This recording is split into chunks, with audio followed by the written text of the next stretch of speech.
Hi friends, ಎಲ್ಲರಿಗೂ ನಮಸ್ಕಾರ. Welcome back to my YouTube channel Tasty Tales by Mala. ನಾವು ಇವತ್ತು ಹೊಸದಾಗಿ ಡಿಫ್ರೆಂಟಾಗಿ ಈಸಿಯಾಗಿ ಮತ್ತು ಟೇಸ್ಟಿಯಾಗಿ ಒಂದು ದಿಲ್ ರೈಸನ್ನು ಮಾಡ್ತಾಯಿದ್ದೀವಿ. ಇದು ಮಾಡೋದು ತುಂಬ ಈಸಿ. ಜಸ್ಟ್ 10 ಮಿನಿಟ್ಸ್ ಒಳಗಡೆ ಇದನ್ನು ರೈಸನ್ನು ಪ್ರಿಪೇರ್ ಮಾಡ್ಕೋಬೋದು. ಇದು ಮಕ್ಕಳಿಗೆ ಲಂಚ್ ಬಾಕ್ಸ್ಗೆ ಮತ್ತು ಸಡನ್ನಾಗಿ ಏನಾದರೂ ಈಸಿಯಾಗಿ ಮಾಡಬೇಕಂದ್ರೆ ಈ ರೈಸನ್ನು ಪ್ರಿಪೇರ್ ಮಾಡ್ಬೋದು. ಹಾಗಾದರೆ ಬನ್ನಿ ಈ ರೈಸ್ಗೆ ಬೇಕಾಗುವ ಪದಾರ್ಥಗಳು, ಈ ರೈಸ್ ಹೇಗೆ ಮಾಡೋದು ಅಂತ ಈ ವಿಡಿಯೋಲ್ಲಿ ನೋಡೋಣ. ಕೊನೆವರೆಗೂ ನೋಡಿ, ತುಂಬ ಚೆನ್ನಾಗಿರುತ್ತೆ. ನಮ್ಮ ವಿಡಿಯೋ ಯಾರಾದರೂ ಮೊದಲನೇ ಸಲ ನೋಡ್ತಿದ್ರೆ ನಮ್ಮ ವಿಡಿಯೋನ ಲೈಕ್ ಮಾಡಿ ಮತ್ತು ಸಬ್ಸ್ಕ್ರೈಬ್ ಮಾಡೋದು ಮಾತ್ರ ಮರಿಬೇಡಿ.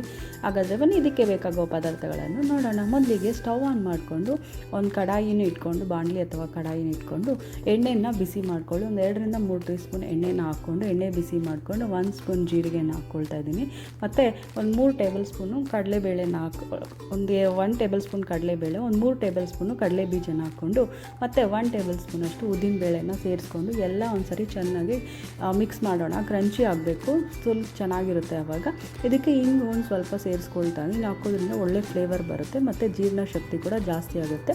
ಅದಕ್ಕೆ ಸೇರಿಸ್ಕೊಳ್ತಾ ಇದ್ದೀನಿ. ನೋಡಿ, ಇದನ್ನೆಲ್ಲ ಕಟ್ ಮಾಡಿ ಇಟ್ಕೊಂಡಿದ್ದೀನಲ್ಲ, ಒಂದೊಂದೇ ಸೇರಿಸ್ಕೊಳ್ತಾ ಇದ್ದೀನಿ. ಒಂದು ಹಸಿಮೆಣ್ಸಿನ್ಕಾಯಿ ಒಂದು 4-5 ಕಟ್ ಮಾಡಿ ಹಾಕ್ಕೊಂಡಿದ್ದೀನಿ, ಅದನ್ನು ಸೇರಿಸ್ಕೊಳ್ತಾ ಇದ್ದೀನಿ. ಒಂದೆರಡು ಒಣಮೆಣ್ಸಿನ್ಕಾಯಿನ ಹಾಕ್ಕೊಳ್ತಾ ಇದ್ದೀನಿ.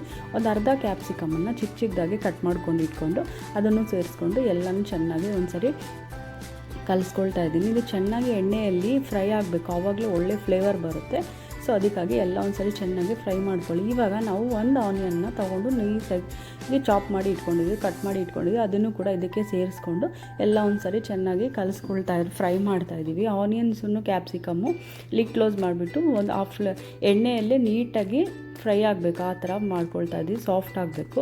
ಸೊ ಆ ಥರ ಮಾಡಿಕೊಂಡು ಇದಕ್ಕೆ ರುಚಿಗೆ ತಕ್ಕಷ್ಟು ಸಾಲ್ಟನ್ನು ಸೇರಿಸ್ಕೊಳ್ತಾ ಇದ್ದೀನಿ. ಈಗೆಲ್ಲ ಒಂದ್ಸರಿ ಚೆನ್ನಾಗಿ ಕಲಿಸ್ಕೊಳ್ತಾ ಇದ್ದೀನಿ. ಇದನ್ನು ಕಲಿಸ್ತಾನೆ ಇರಬೇಕು. ನೀವೇನಾದ್ರು ಬಿಟ್ಬಿಟ್ರೆ ಮತ್ತೆ ಸೀದೋಗೋ ಚಾನ್ಸಸ್ ಇರುತ್ತೆ. ಸೊ ಅವಾಗವಾಗ ಕಲಿಸ್ತಾ ಇರಿ.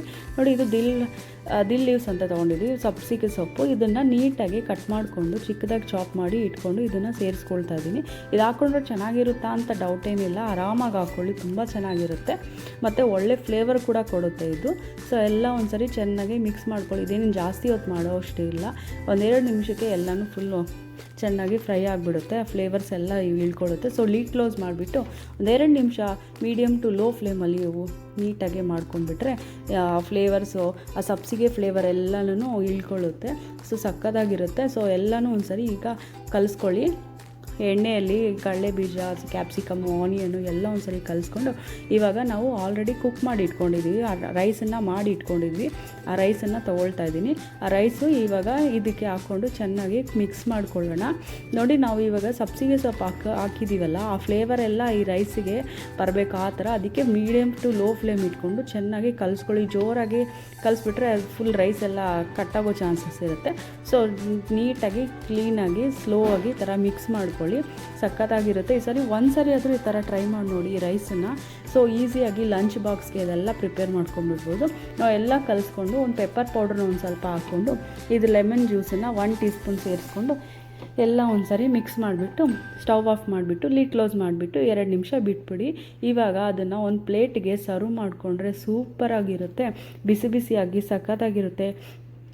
ನೀವು ಚಿಕ್ಕವರಿಂದ ದೊಡ್ಡವರು ಯಾರು ಬೇಕಾದ್ರೂ ತಿನ್ಕೋಬೋದು. ಈಸಿಯಾಗಿ ಲಂಚ್ ಬಾಕ್ಸಿಗೆ ಕೂಡ ಇದನ್ನು ಪ್ರಿಪೇರ್ ಮಾಡಿ ಕಳಿಸ್ಬೋದು.